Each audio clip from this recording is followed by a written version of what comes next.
반갑습니다. 반갑습니다. 네, 저는 여러분들의 DJ 수입니다. 오늘 새로 게스트로 오신 분이 있으시네요. 누군지 한번 소개 들어볼까요? 예, 저는 레레라고 합니다. 우리 여러분들의 고민을 같이 한번 이야기해 보려고 이렇게 이 자리에 한번 참여하도록 했습니다. 네. 잘 부탁드리겠습니다. 환영합니다. 처음이라 기대됩니다. 자, 5월은 무슨 달이죠, 선생님? 5월은 가족의 달이죠. 가정의 달이죠. 자, 가정의 달에 저희가 어떤 콘텐츠를 한번 만들어 보면 좋을까 조금 고민을 하다가 자, 부모님들에게 힘을 줄 수 있는 그런 콘텐츠를 한번 만들어 보자 싶어가지고 저희가 초등학교 저학년 아이들이 스마트폰을 어떻게 하면 잘 사용할 수 있을지, 부모님이 그걸 어떻게 하면 잘 도와줄 수 있을지 그런 내용들을 조금 얘기해 보는 시간을 갖고자 합니다. 그래서 일단 사연이 있으니까 사연을 조금 들어보고 이 관련해서 얘기를 조금 나눠보도록 하겠습니다. 안녕하세요. 초등학교 2학년 남아 부모입니다. 코로나19로 집에 있는 시간이 늘면서 아이가 집에 있던 스마트폰 공기계를 쓰게 되었네요.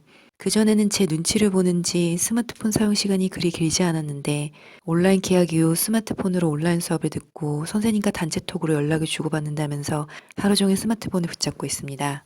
제가 이제 스마트폰 그만하자고 하면 순순히 말을 듣고 얼핏 봐서는 유튜브로 먹방을 보거나 음악을 듣는 등 스마트폰 사용에 있어서 큰 문제가 없는 것 같아요. 하지만 스마트폰 사용 시간을 조절하지 못하고 있고 검증되지 않는 정보를 접하거나 점점 더 자극적인 내용을 찾아보는 것 같아서 지금 관리를 해주지 않으면 스마트폰 중독이 될까 걱정이네요. 아이가 스마트폰을 조절해서 사용하게 하려면 어떻게 해야 할까요? 네, 사연 다 보셨죠? 자, 레네 선생님도 사연 보셨죠? 예, 맞습니다. 네. 사실 아마 이 코로나19 때문에 네. 이제 특히 초등학교 이제 각 입학한 친구들이라든지 이제 입학한 지 얼마 안 된 친구들이 스마트폰을 전혀 사용하지 않다가 네. 어쩔 수 없이 스마트폰을 사용하게 되는 그런 환경에 네. 이제 노출이 되면서 네. 어떻게 보면 이제 막 너무 심하게 이걸 막 사용하는 건 아니지만 이제 조금 그 재미를 알아가고 그러면서 점점 더 사용하고 싶어하는 마음이 더 많이 생기다 보니까 이제 사용하게 되고 조절이 좀 어려워지는 이제 그런 어떤 단계인 것 같습니다.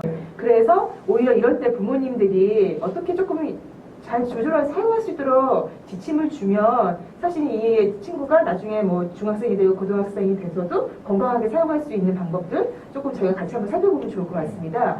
첫 번째 어떻게 하면 좋을까요? 일단은 네. 스마트폰에 대한 어떤 이 소유 개념을 좀 분명하게 할 필요가 있어요.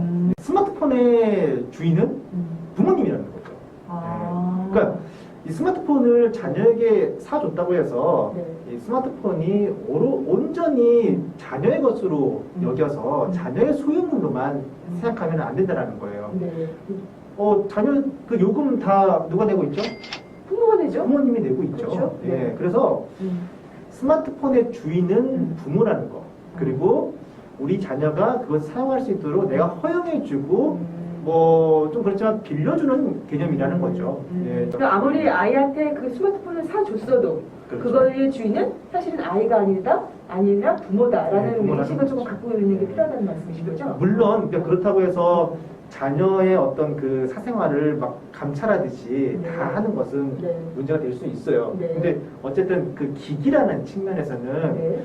그 이제 부모님이 이제 그런 어떤 컨트롤러 역할을 하기 위해서는 그런 개념들이 좀 명확해야 됩니다. 아이의 전화를 뭐 감독한다든지 문자를 감독한다든지 뭐 카카오톡 온 거를 감독한다든지 하는 거는 이제 그건 이제 다른 개인의 문제인 거죠. 영역이기 때문에 그건 다른 문제라는 거예요. 그래도 어쨌든 중요한 거는 부모가 주인이기 때문에 이 아이들이 우리 아이가 이 스마트폰을 어떻게 잘 사용하고 있는지에 대해서 조절하고 하는데 그 역할이 있다. 그렇죠. 이런 부분들에 대해서 맞습니다. 이제 명확히 하실 필요가 있다는 말씀이시죠? 예. 예, 근데 사실 그렇게 하려면 부모 말을 들어야 될 텐데 아이들이 맞아요. 그죠? 예. 예. 그래서 사실 스마트폰을 잘 사용하게 하기 위해서는 무엇보다 중요한 거는 친해지는 거예요. 누구랑? 자녀와. 부모와 예. 자녀가. 부모와 자녀가 그러니까 우리 아이가 스마트폰 관련돼서 내 말을 너무 듣지 않다. 그래서 너무 이것 때문에 참 갈등이 심화되고 있다라고 생각했을 때는 생각을 조금 달리 해보실 필요도 있어요. 이게 진짜 스마트폰 때문인가? 아니면 원래 우리 사이가 좀 어떤가? 예.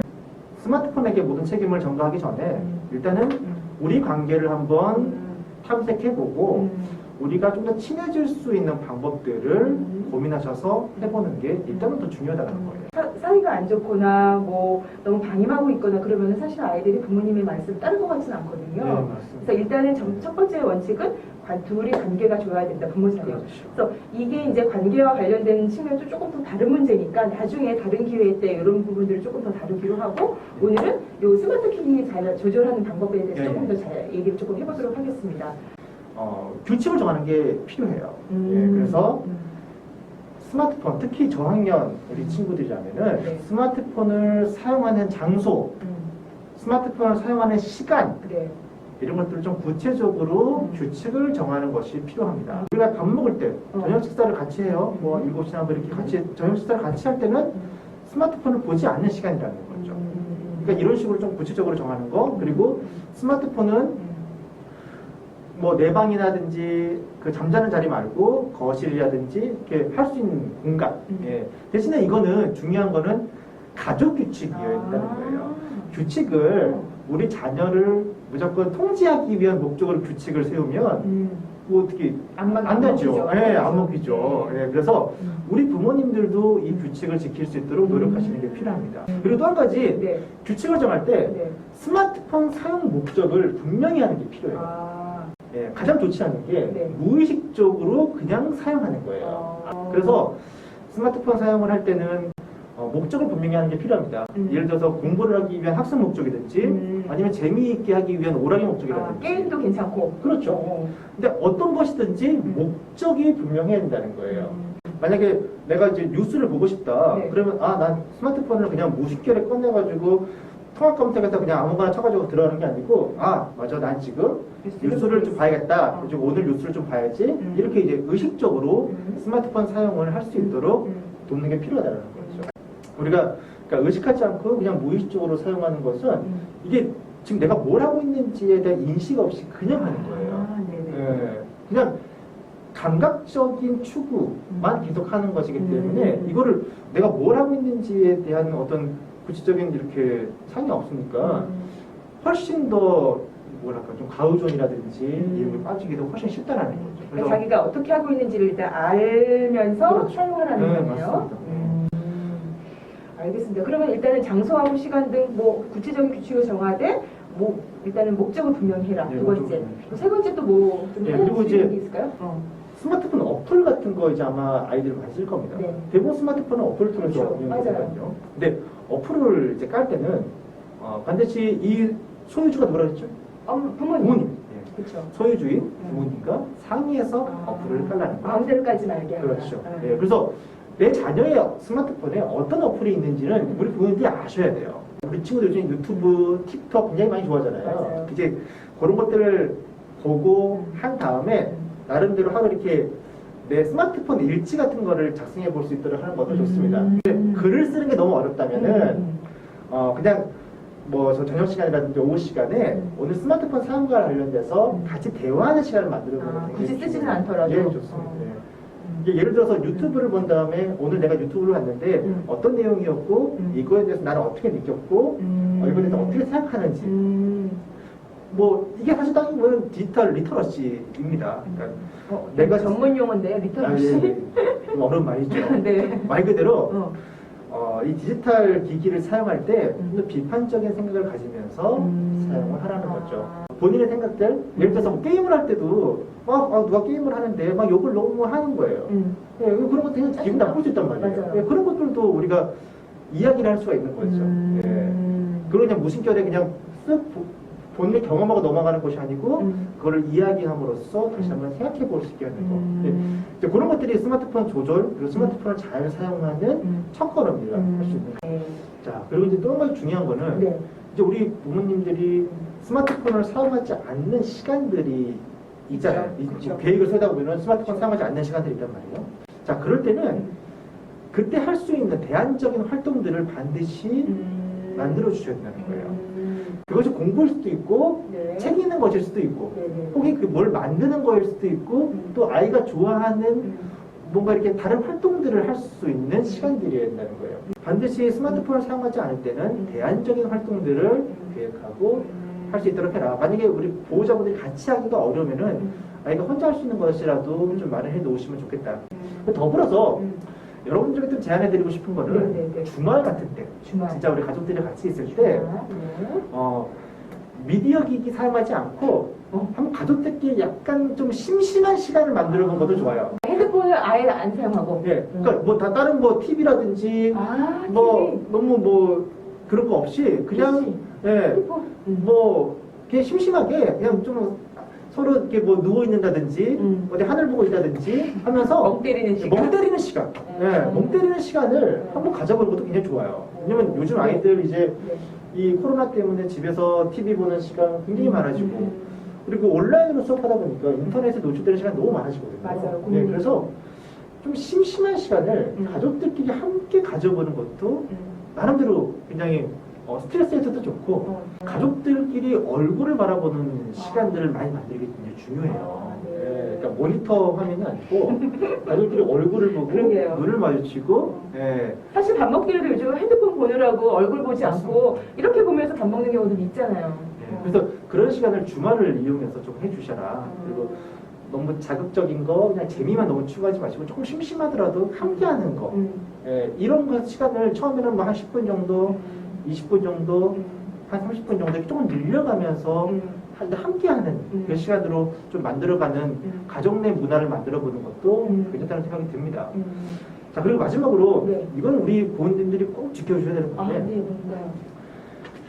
유해 매체를 차단하는 프로그램이라든지 아. 아니면은 자녀의 핸드폰을 좀 관리하는 프로그램이라든지 이런 것들을 꼭 설치를 해주시는 게 필요합니다. 보호자분이 스마트폰을 관리하는 거 네. 매우 중요한 겁니다. 예. 물론 근데 우리 자녀분들이 또 이거를 또 깨는 프로그램도 딱 있어요. 아, 그런 예. 프로그램이 그럼에도 불구하고 예. 아까 제가 서두에 말씀드렸던 것처럼 스마트폰의 주인은 부모다. 부모다. 부모다. 예. 부모다라는 거죠. 그거는 예. 중요하네. 물론 다시 한번 말씀드리지만 그렇다고 해가지고 자녀의 사생활을 다 감시하는 감시자가 돼서는 안 돼요. 예. 하지만 우리가 스마트폰의 주인이라는 거는 스마트폰을 좀 조절해서 사용하는 측면 그리고 유해한 어플이라든지 그런 프로그램으로부터 이렇게 차단되는 거 이런 측면들을 말씀드리는 겁니다.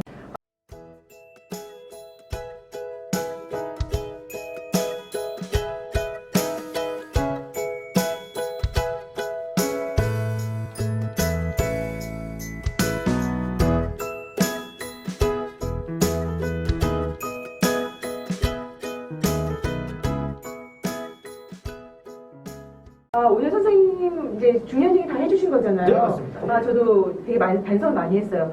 일단은 저도 이 중에서 부모님들이 한 가지씩만 해보시면 좋을 것 같아요. 이 여러 개를 다 같이 해보는 거는 너무 부담스럽고 맞아요. 그래서 일단 할 수 있는 거 한 가지 이거를 아이들과 한번 해보면 좋을 것 같은데 저는 일단 가족끼리 시간을 정해서 뭐 안 보는 시간을 갖는다든지 그 다음에 뭐 시간 장소를 약간 좀 조율하면서 쓸 수 있는 거 그리고 내가 정말 무의식적으로 보는 거에 대한 약간 반성 그래서 일단 자녀들이 아니라 부모님들도 나부터 어떻게 하고 있는지 일단 체크를 조금 해보시고 그 다음에 내가 하니까 이런 게 좋더라 하고 해서 아이들한테도 얘기해 줄 수 있으면 훨씬 대화도 잘 될 수 있을 것 같아요. 네, 맞아요. 부모님들이 실제로 경험해 본 거를 우리 아이들과 같이 그러니까요. 해보는 거. 그게 참 중요한 거죠. 네, 알겠습니다. 일단 아직 이제 사례에서 나온 친구는 초등학교 2학년 남자아이고 남자아이인데 어쨌든 뭐 지금 막 중독으로 빠진 상태는 아니기 때문에 부모님이 조금만 이렇게 노력을 하시면 같이 좋은 시간도 가질 수 있고 컨트롤하면서 조절해서 쓸 수 있는 그렇게 되지 않을까 싶어요. 그렇죠. 네. 예, 스마트폰을 우리 아이에게 지어주는 그 순간부터 조절 교육은 들어가야 되는 같이 거라는 거. 네, 그건 잊지 않으시고. 책임감을 가지고 그렇죠. 네, 알겠습니다. 자, 오늘은 이렇게 레레 선생님을 모시고 인터넷 사용과 관련해서 어떻게 조절할 수 있는지 부모님들이 이런 내용들을 같이 살펴봤습니다. 오늘 너무 구체적인 내용 너무 감사했고요. 네, 다음에 또 다른 프로그램으로 다른 내용으로 초대를 하도록 하겠습니다. 네, 감사합니다. 네, 오늘 반가웠습니다. 다음에 또 뵐 수 있으면 좋겠습니다. 네, 레레였습니다. 고민프리 상담소 여기서 마치겠습니다. 다음에 뵙겠습니다.